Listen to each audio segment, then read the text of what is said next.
జాగ్రత్తగా ఉండాలి కొద్దిగా మనం.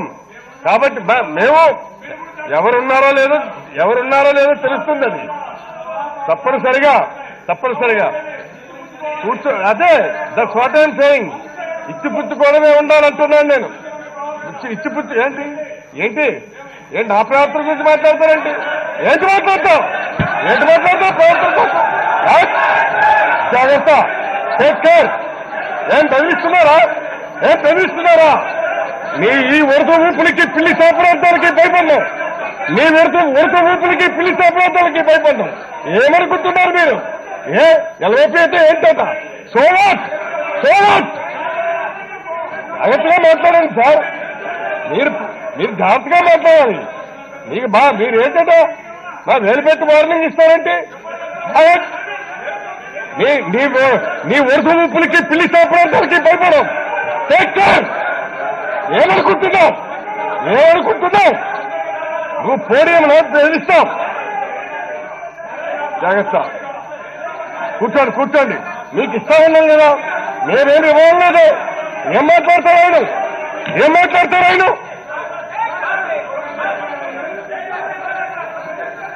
ఈ బెదిరింపులకు ఎవరు బెదిరిపోరు.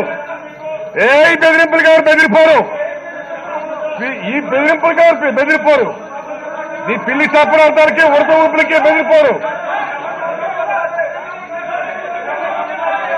ప్లీజ్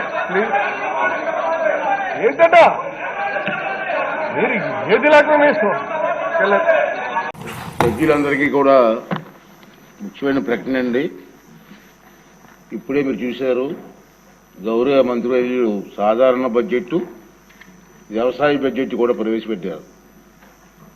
ఇది చాలా ముఖ్యమైన కార్యక్రమం. ఇది నేను మీ అందరినీ కోరేది ఏంటంటే, సభ్యులందరినీ ఈ బడ్జెట్ మీద మీకు పూర్తిగా ఎమ్మెల్యేస్ అంటే బడ్జెట్ మీద పూర్తిగా అవగాహన మనకు కావాల్సిన అవసరం ఉంది.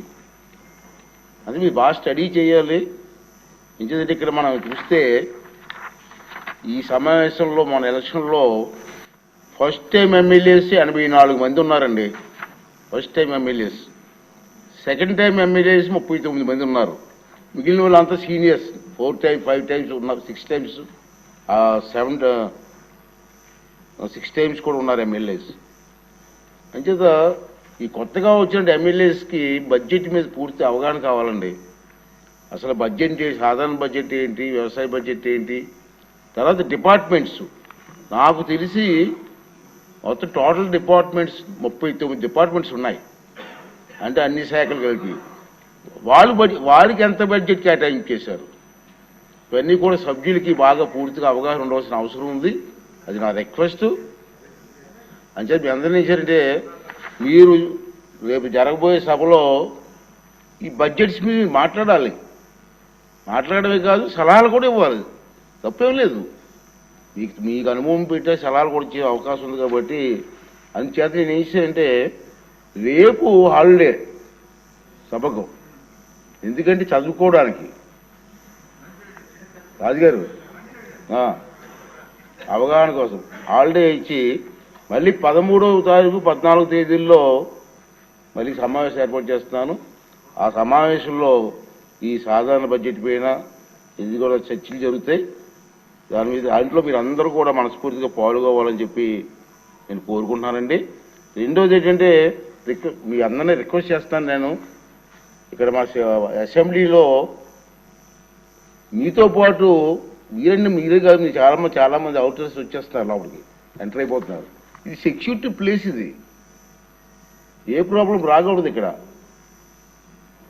అందరూ లోపలికి ఎంటర్ అయిపోతుంటే ఇక్కడ మేము ఎంతమంది కంట్రోల్ చేసినా మీతో పాటు ఎంటర్ అయిపోతున్నారు. ప్లీజ్ దయించి మీరు రావచ్చు, వద్దంటలేదు. అక్కడ సెక్రటరియట్లోనో ఎక్కడ ఉంటే ఇక్కడ అసెంబ్లీలో రాకుండా కొంచెం కంట్రోల్ చేస్తే మనకి ఇబ్బంది లేకుండా ఉంటుంది. కాబట్టి దాన్ని మీరు అందరూ సహకరించమని చెప్పి మరోసారి కోరుకుంటూ